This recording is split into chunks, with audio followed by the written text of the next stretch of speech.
یا آپ کا جو کہہ رہے ہیں کہ ڈیورنگ فیلڈنگ آپ کا جو سٹیمنا ہے وہ بہتر ہو سکتا ہے، لیکن اگر آپ کہیں کہ آپ کا آپ کی گیم پہ اس کا کوئی اثر ہوگا تو وہ زیادہ امپیکٹ نہیں پڑے گا. آپ دنیا کے جتنے بھی ابھی آج کرکٹرز دیکھیں، آپ گلین فلپس کی بات کریں، آپ ایون کہ انڈین کرکٹرز وراٹ کوہلی کے بعد جو انہوں نے ایک فٹنس کا سٹینڈرڈ سیٹ کیا آنے والی جنریشن کے لیے، اب آپ ان کے جتنے بھی کرکٹرز کو دیکھتے ہیں اور ان کا ابھی ایون کہ یہ بھی اندازہ لگائیں کہ رشبھ پنت کو اتنا میجر ایکسیڈنٹ ہوا، شاید پوری دنیا یہ سوچ رہی تھی کہ وہ دوبارہ ریکور ہی نہیں کر سکیں گے، اور وہ جس طریقے سے آئے اور اس آئی پی ایل کی آکشن میں وہ دنیا کے مہنگے ترین کرکٹرز، کسی بھی لیگ میں آئی پی ایل میں سب سے زیادہ پیسہ ہوتا ہے، تو ان کو کیوں لیا گیا؟ آپ ان کی فٹنس کا دیکھیں، ان کا ریہیب کیسے ہوتا ہے. ہمارے پلیئرز کا مسئلہ یہ ہے کہ جیسے شاہین افریدی کی بات کریں یا نسیم شاہ کی بات کریں، یہ جب انجری سے واپس آتے ہیں تو ان کا وہ کیوں لیول نہیں ہوتا جو بمراہ کا ہے. جسپریت بمراہ کو دیکھ لیں، ہاردک پانڈیا کو دیکھ لیں. ہاردک پانڈیا کو میں 2018 میں پاکستان انڈیا کا میچ تھا دبئی اسٹیڈیم میں، میں نے لائیو دیکھا. ان کو بیک انجری ہوئی، جس طریقے سے ان کو اٹھا کے لے کے گئے، لگ رہا تھا کہ وہ کبھی کرکٹ میں واپس ہی نہیں آئیں گے. اس کے بعد دیکھیں وہ آتے ہیں اور جس طرح کی پرفارمنسز ہیں، وہ ایک تو اپنے پلیئرز کو یوٹیلائز بڑا اچھا کرتے ہیں. ہمارا مسئلہ یہ ہے کہ ہمارے سینئر پلیئر بریک بھی نہیں لینا چاہتے. انڈیا میں پیسے کی کمی نہیں ہے، انڈیا اپنے پلیئرز پہ اس طرح انویسٹمنٹ کرتا ہے. اب ہاردک پانڈیا اگر پاکستان میں ہوتے تو ابھی تک ان کو فورسفلی جو ہے وہ ٹیسٹ کرکٹ بھی کھلائی جاتی، اور انڈیا ان کو یوٹیلائز کرتا ہے، جدھر ضروری ہوتا ہے ان کو کھلاتا ہے، جدھر ضروری نہیں ہوتا نہیں کھلاتا. یہی کیس جسپریت بمراہ کے لیے. ہمارے جو پلیئرز ہیں ان کے ساتھ ایک ٹریجڈی یہ ہے ہمارے سسٹم کی. میں صرف پلیئرز کو قصوروار نہیں ٹھہراتا اس ساری چیز میں. ہمارے سسٹم میں مسئلہ یہ ہے کہ کسی کو بھی پروپر جو میڈیکل ٹریٹمنٹ ہوتا ہے، جیسے احسان اللہ کی انجری سب سے بڑا ثبوت ہے. احسان اللہ انجرڈ ہوتے ہیں، ان کی ایلبو کی انجری ہوتی ہے، اور ان کو یہ نیم حکیم خطرہ جان کا ٹائپ جو ڈاکٹر ہوتے ہیں ان کے پاس وہ جاتے ہیں اور ان کا غلط سرجری ہو جاتی ہے. ایک آپ کے نا کچھ 10-15 سال میں ایک آدھ بولر ایسا آتا ہے جو 145 سے پلس بولنگ کنسسٹنٹ کرے، اور آخری تو حارث رؤوف کے بعد اگر بات کریں تو ایک ہی بولر احسان اللہ تھا جو 150 کنسسٹنٹ بولنگ کر رہا تھا.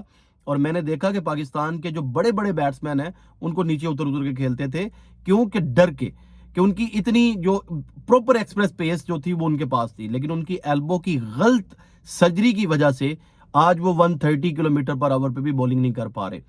تو ہمارے سسٹم میں جو مسئلہ ہے، جو ہم ان پہ اوور کم کرنے کی ضرورت ہے. جو ہمارے پلیئرز ہیں ان کو اپنی فٹنس پہ اس طریقے سے کام کرنا ہے جیسے دنیا کے باقی ماڈرن ڈے کرکٹ اس طرح سے کھیلتے ہیں.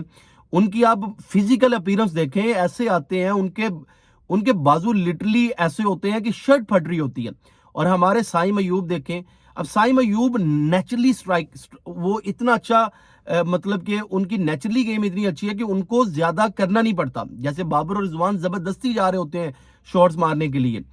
پاکستان میں اگر دو اس ٹائم میں کہوں یا تیسرا بندہ جو میرے مائنڈ میں آتا ہے جن کو پاکستان کی فرسٹ چوائس T2011 میں ہونا چاہیے، سائم ایوب کو تو انہوں نے اب کھلایا لیکن نمبر 3 پہ کھلا رہے ہیں. حالانکہ سائم ایوب جو ہیں وہ سرکل کے اچھے پلیئر ہیں.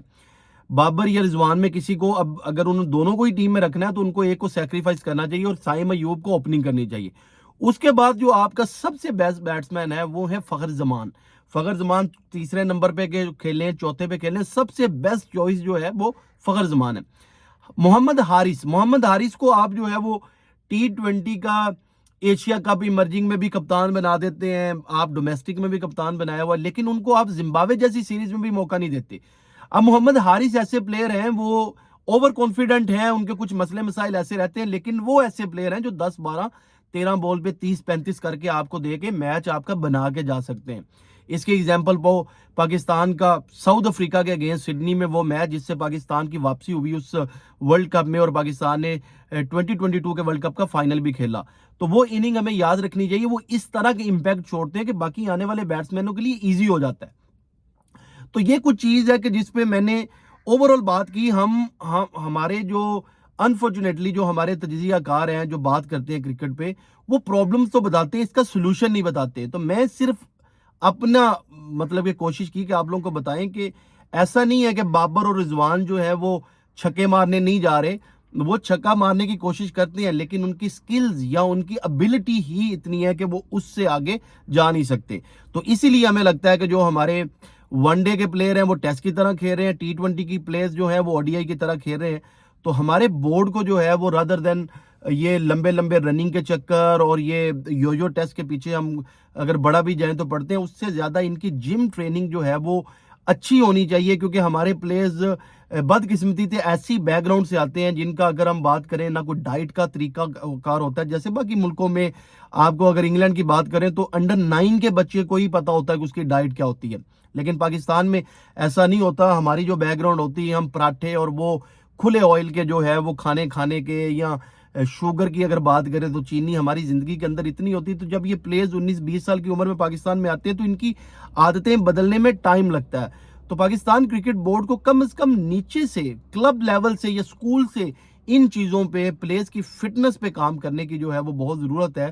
اگر آپ کی فٹنس اچھی ہوئے گی تو پھر ہی آپ کا سکلز لیول جو ہے وہ اتنا اچھا ہوگا کہ آپ دنیا کی باقی ٹیمز کے مقابلے میں آ کے کرکٹ کھیلیں گے.